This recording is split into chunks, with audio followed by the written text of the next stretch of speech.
Welcome to Conversations in Marin.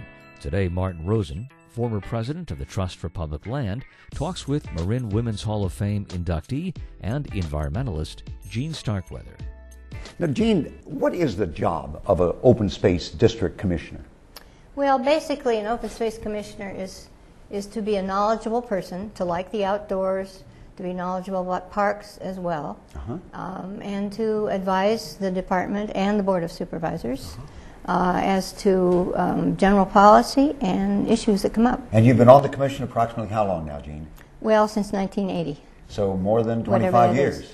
Yes, it's actually several commissions. It was when I first started watching the commission. Before I was on the commission, it was called the Parks and Recreation Commission. Then it was called the Parks and Cultural Commission, which I joined, and then 4 years ago it became just Parks and Open Space. Right. How many commissioners do we have, approximately? It's a good question. No, I think there are 9. 9? 9, yes. And they're appointed by the Board of Supervisors? That's right, and some are appointed by a supervisor. Right. Each of the 5 supervisors has an appointee. I see. And then the rest of us are at large, and so the supervisors have to agree to appoint us. Altogether. Right? Yes, right.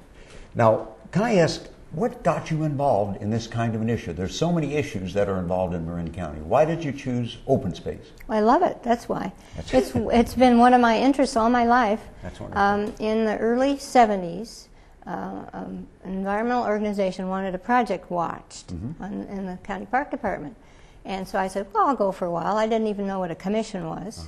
So I went and I watched, and I realized that this group was handling all the kinds of things I'm interested in. Right.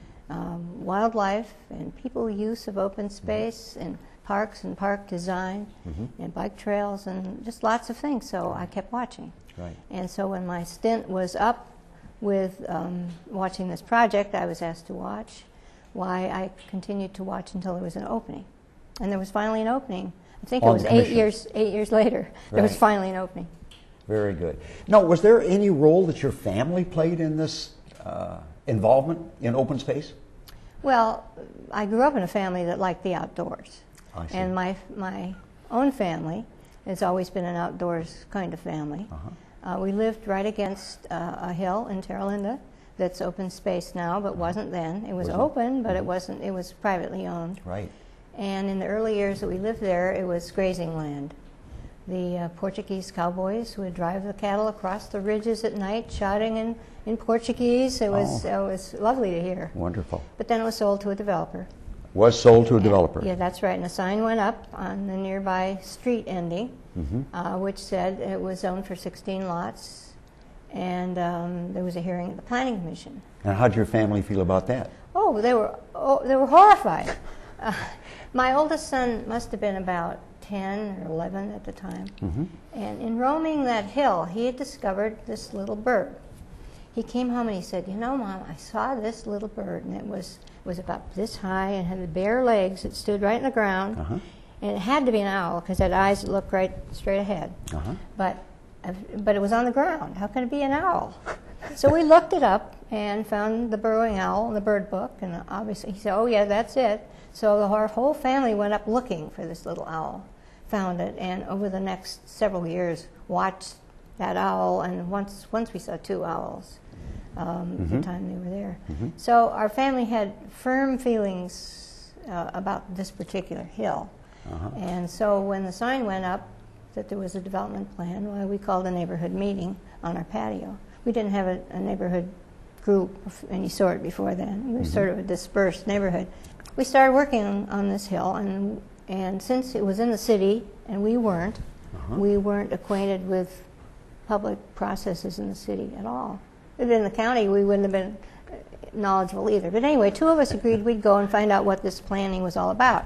So we found the planning department, and this nice lady behind the counter showed us the plans for the 16 lots. We're on a very steep hill with springs, 17 springs on that hill. We looked at the plans and found out when this planning commission was to be held, and we found out what a planning commission was, a group of citizens, who judge what should happen on a particular piece of land.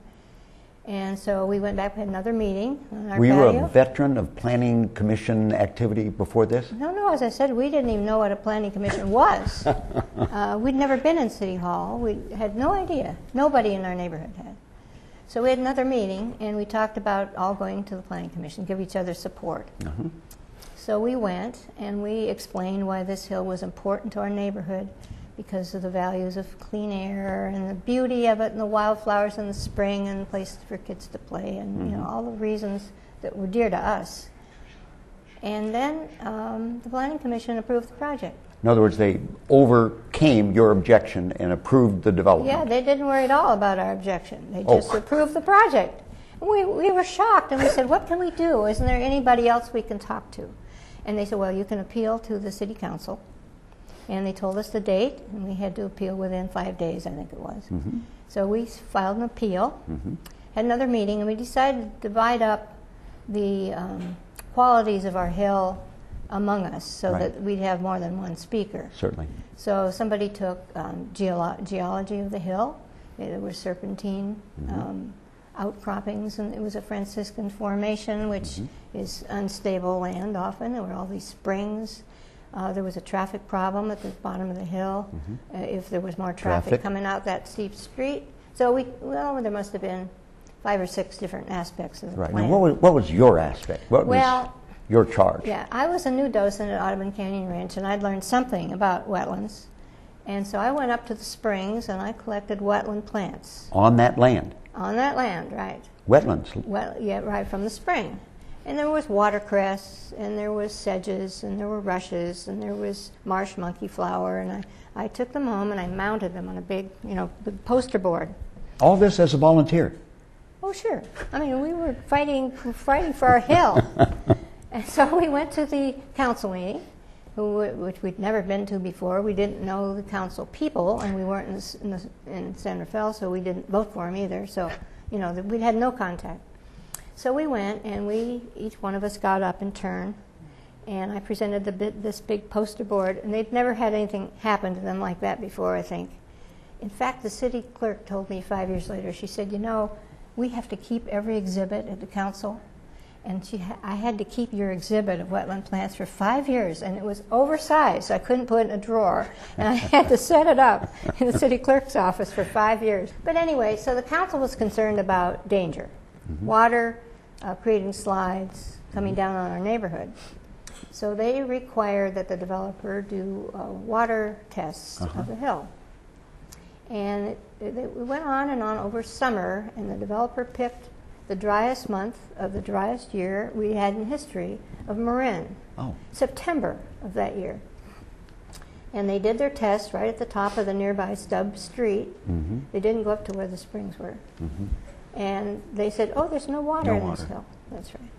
So to make a long story short, we joined the city that same year, November of 1972. The very year the Open Space District was formed. That's right. Very auspicious year. Well, it was, as it turns out. Yes. Who knew at the time? That's right. And it worked out through various kinds of things with the city that we did preserve that piece of the hill. So is it fair to say that was kind of the core, and today there are approximately how many acres that are part of that initial? Over 1,100 acres now in the Terra Linda Sleepy Hollow Divide. So from that burrowing owl, we have now more than 1,000 acres that the citizens of Marin, through our open space district, can enjoy. Well, yes, but I wasn't involved in not in all of them. In all the projects for those hills. I was a supporter. There was a different committee that worked on, Terra Linda is a valley and has a whole horseshoe of hills around it. Right. And it was the horseshoe section that the whole valley had to vote on. I understand. And we voted in 1975. I think it was a 76% yes vote. Wow. To tax ourselves for $1.5 million as a valley. And because the Open Space District had been formed, there was money to match. Right. And they put in $500,000. The city had passed an open space issue, and they put in $500,000. So all together, from those three pots, all that horseshoe of hills. So it really was a team effort.